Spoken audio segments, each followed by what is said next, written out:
फिक्र हुई, काश इतनी ही फिक्र अपनी बीवी के बारे में होती। बैठ जाओ, सच्चाई सुनने में इतनी तकलीफ क्या होती है, थोड़ा सब्र करो। करता है बिल के सिलसिले में रविशंकर प्रसाद को सबसे पहले मौका दिया जाता है। माननीय अतिथि जी, जैसा कि आपने कहा, यह बिल बहुत महत्वपूर्ण विषय है। आज का इस बिल का ताल्लुक न किसी आस्था से है, न किसी जमात से है, न किसी पार्टी से है, बल्कि इसका ताल्लुक इंसानियत और इंसाफ से है। स्पीकर साहब, आज पूरे हिंदुस्तान के लिए फख्र का दिन है, क्योंकि आज हमारे प्रधानमंत्री की कोशिशों से ट्रिपल तलाक का बिल पास कर दिया जाएगा। मुस्लिम औरतों पर जो जुल्म होता है, बैठ जाइए मुस्लिम औरतों पर जो जुल्म होता है, उन्हें एक ही मर्तबा बल्कि 3 बार तलाक, उन्हें डिवोर्स दिया जाता है। उनके खिलाफ हम यह बिल पास कर रहे हैं। इस बिल के पास होने के बाद कानून बनेगा, जो मुस्लिम मर्द अपनी बीवी को ट्रिपल तलाक देगा, उन्हें 3 साल जेल जाना पड़ेगा। जय भारत। अब हैदराबाद से MP असदुद्दीन ओवैसी को मुकर्रर वक्त में अपनी बात कहने का मौका दिया जाता है। सबसे पहले मैं स्पीकर साहब का और इस ऐलान में शामिल तमाम MPs का शुक्रिया अदा करना चाहता हूँ कि इतने बड़े मसले पर एक मुसलमान MP को बोलने के लिए 3 मिनट तो दिए, सिर्फ 3 मिनट। अफसोस की बात है, यहाँ से जाकर मेरे हाथ में पकड़े इस कागज को जेरॉक्स कराने में 3 मिनट से ज्यादा समय लगता है। खैर, असली बात पर आते हैं। हमारे मोहतरम वजीर कानून साहब ने कहा कि प्रधानमंत्री की कोशिशों की वजह से यह बिल हमारे यहाँ तक आया है। मैं सबसे पहले उनसे कहना चाहता हूँ कि वाह वाह, यह जानकर बहुत खुशी हुई कि हमारे प्रधानमंत्री को दूसरों की बीवियों पर होने वाले जुल्म की इतनी फिक्र हुई। काश इतनी ही फिक्र अपनी बीवी के बारे में होती। बैठ जाओ, सच्चाई सुनने में इतनी तकलीफ क्या होती है, थोड़ा सब्र करो, थोड़ा सुनने की भी आदत डालो। यह बात भी तुम्हारे अंदर वहीं से आई होगी। ओवैसी साहब, हमने आपको ये सब कहने का मौका नहीं दिया। आप कहते हैं तो मैं चुप हो जाता हूँ। हमें तो बस अपनी गुजरात वाली भाभी की फिक्र हो रही थी। सुप्रीम कोर्ट से फैसला आया कि ट्रिपल तलाक देने से तलाक नहीं होगी, और आज के इस बिल में यह बात पास की जा रही है। हर मुस्लिम मर्द को ट्रिपल तलाक देने से 3 साल की सजा होगी। अकॉर्डिंग टू सुप्रीम कोर्ट, जब तलाक ही नहीं होगी तो सजा किस बात की? सर, यह झोल समझ में नहीं आ रहा है। यह बिल जुल्म को क्या रोकेगा? स्पीकर साहब, यह बिल खुद एक जुल्म है। आपके कानून से, आपके दबाव से, आपके जोर से, आपके जबर से हम अपने मजहब को फॉरफिट नहीं करेंगे। जब तक यह दुनिया बाकी रहेगी, हम मुसलमान बनकर शरीयत पर चलते रहेंगे। इसलिए हम इस बिल को रिजेक्ट करते हैं। शुक्रिया स्पीकर साहब। बहुत खूब। अब MP नटराजन को मुकर्रर वक्त में अपनी बात कहने का मौका दिया जाता है। अध्यक्ष महोदय, अफसोस की बात है कि इस देश के मुसलमान अपनी महिलाओं को तलाक की रस्सी से लटकाए रखते हैं। क्या यह इंसाफ है कि किसी महिला को बिना सोचे समझे कोई मर्द 3 बार तलाक देकर अपनी जिंदगी से निकाल दे? यह कैसे हो सकता है? क्या मुसलमानों के पास शादी का रिश्ता इतना कमजोर है कि उसे एक घड़ी में खत्म कर दिया जाए? यह जुल्म हमारी हुकूमत में होता हुआ हम नहीं देख सकते, इसलिए हम ट्रिपल तलाक का बिल पास कर रहे हैं। शुक्रिया स्पीकर साहब। अब अपोजिशन पार्टी से MP डॉक्टर सुरेश को मुकर्रर वक्त में अपनी बात कहने का मौका दिया जाता है। स्पीकर साहब, हमारे मुअज्जिज MP नटराजन का बयान सुनकर अफसोस हुआ कि वे कह रहे थे मुसलमानों की शादी का रिश्ता कमजोर है। स्पीकर साहब, मैं आपके माध्यम से हुकूमत को बताना चाहता हूँ कि मुसलमानों की शादी का रिश्ता जितना मजबूत है, उतना मजबूत रिश्ता हमारा भी नहीं है। इस्लाम में शादी निकाह के जरिए होती है। अगर उन्हें तलाक देनी हो तो इसका भी मुकम्मल प्रोसीजर है, और यह औरतों के खिलाफ एक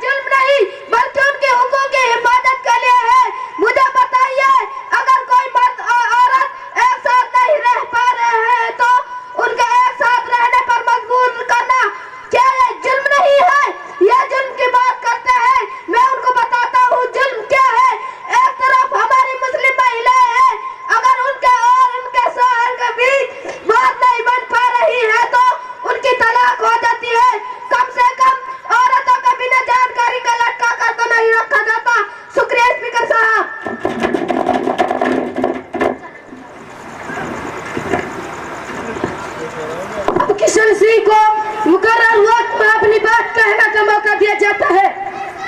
अध्यक्ष महोदय, मैंने कई मुस्लिम मौलानाओं से ट्रिपल तलाक के बारे में पूछा।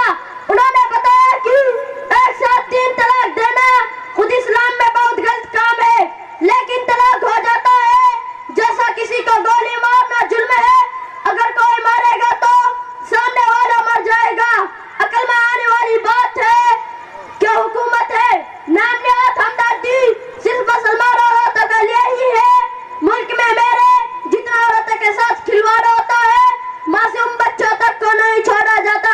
इनकी पार्टी वाले उन्हीं दरिंदों के साथ देते हैं और इनका गोरक्षक उन मासूमों के घर में घुसकर उन्हें मार डाला।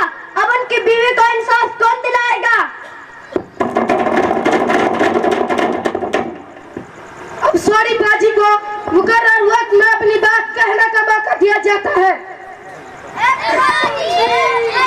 अध्यक्ष महोदय, मैं आपके सामने चंद बातें कविता के जरिए पेश करूंगा। बात चली थी भारत को डिजिटल इंडिया बनाने से, बात चली थी भारत को डिजिटल इंडिया बनाने से, बात चली थी एक के बदले 10 सर काट के लाने से, बात चली थी बुलेट ट्रेन चलाने से, बात चली थी 56 इंच का सीना दिखाने से, बात चली थी खाने से और ना खिलाने से। कहाँ गई वो 100 दिन में काले धन की बात? पिछले 5 साल से देश की जनता सुन रही है सिर्फ रेडियो पर मन की बात। चौकीदार देख रहा है, चौकीदार देख रहा है और लोग बैंकों को चूने लगाकर भगोड़े हो रहे हैं। मंत्री जी, हम इतनी देर कहीं नहीं जाने वाले हैं जितनी देर आप ये नहीं बताने वाले हैं कि अच्छे दिन कब आने वाले हैं। शुक्रिया स्पीकर साहब।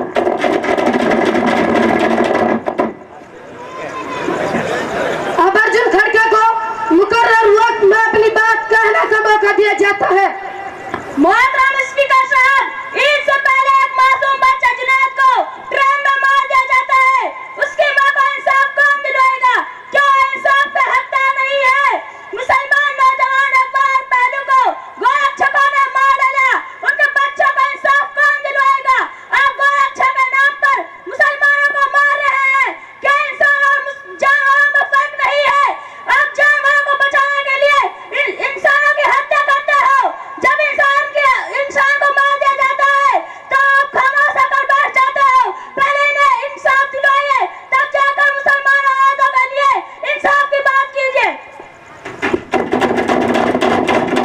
अब राजपाट को मुकर्रर वक्त में अपनी बात कहने का मौका दिया जाता है। अतिथि महोदय, आज के इस आह्वान में 5 MP बड़े जोर से कह रहे थे कि इस्लाम औरतों को इंसाफ दिलाता है। अगर यह सच है तो हलाला के बारे में क्या कहेंगे? हलाला के अंदर होता है कोई मर्द अपनी बीवी को 3 बार तलाक देता है, फिर उससे दोबारा शादी करना चाहता है तो उस औरत को दूसरे मर्द के साथ शादी करनी पड़ती है। धन्यवाद, शुक्रिया स्पीकर साहब, आपने मुझे बोलने के लिए वक्त दिया। गुलाम नबी आजाद को मुकर्रर वक्त में अपनी बात कहने का मौका दिया जाता है।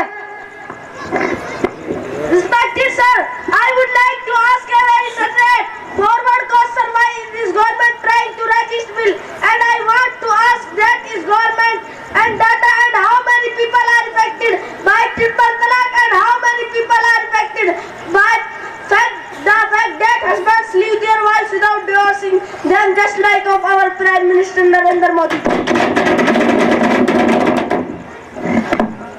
बदरुद्दीन अजमत को मुकर्रर वक्त में अपनी बात कहने का मौका दिया जाता है।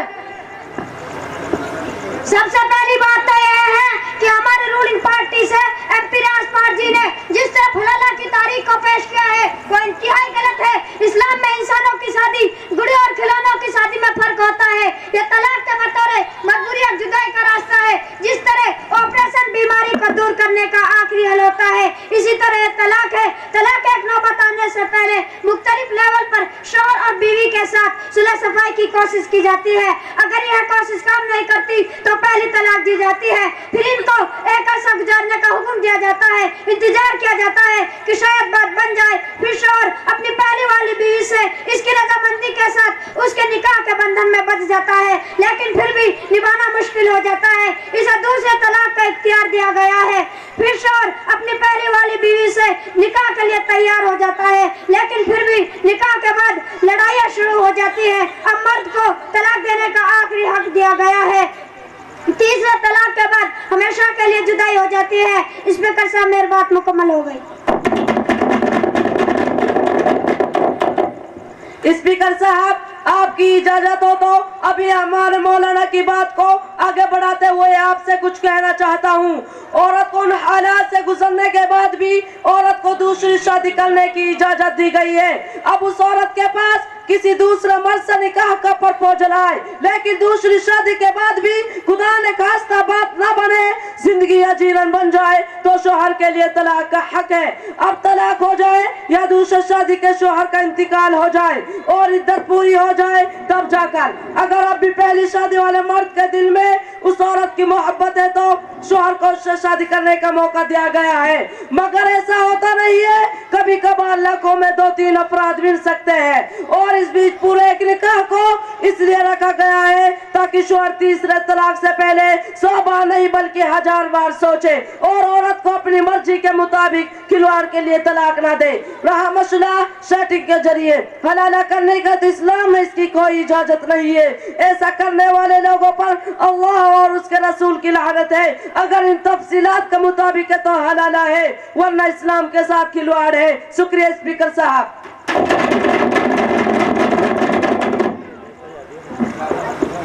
अब भगवत मान सिंह का वक्त है।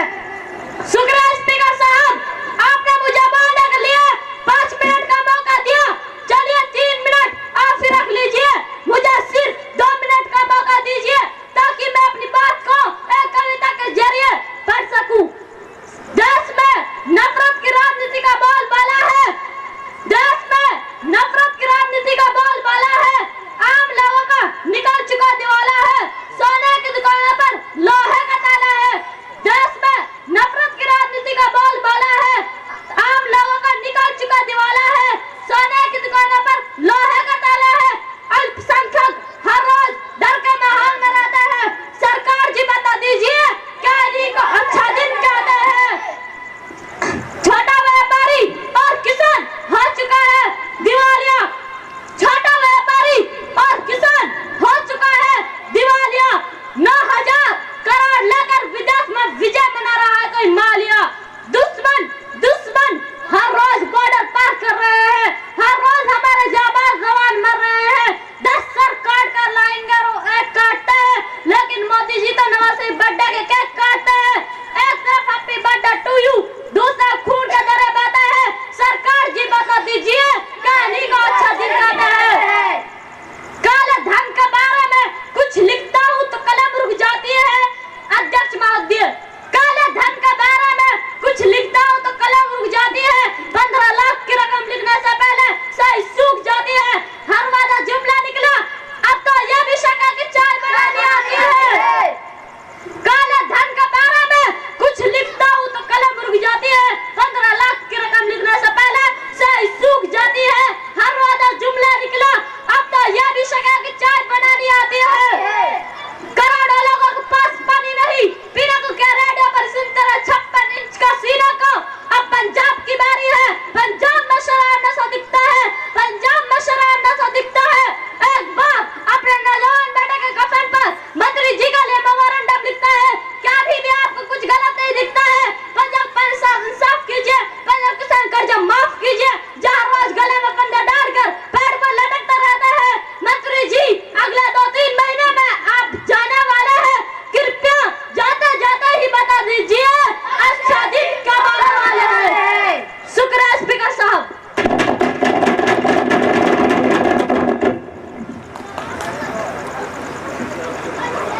अब नरेश राम का वक्त है। स्पीकर साहब, मैं आपकी जानकारी में यह बात लाना चाहता हूँ कि मुस्लिम ममालिक में ट्रिपल तलाक का ऐलान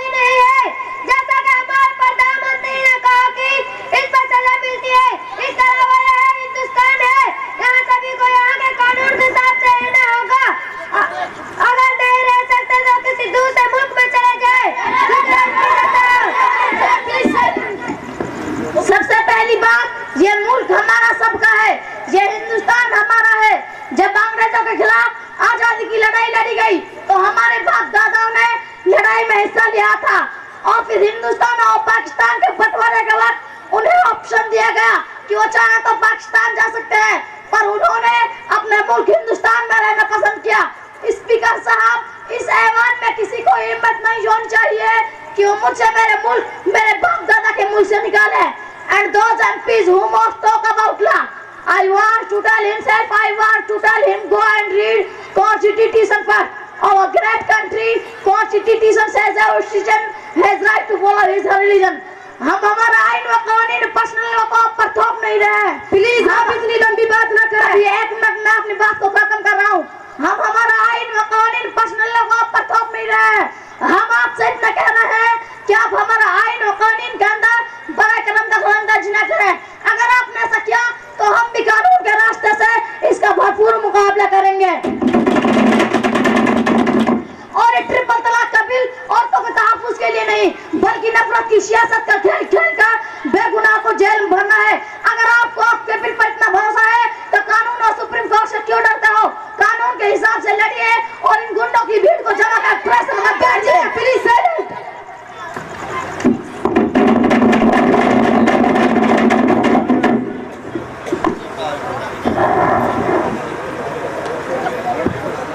दोनों पक्षों की बातों को सुनकर पार्लियामेंट इस नतीजे पर पहुंची है कि ये ट्रिपल तलाक का बिल आपसी भाईचारे में फूट और धार्मिक भेदभाव पैदा करता है, इसलिए इस बिल को रिजेक्ट किया जाता है।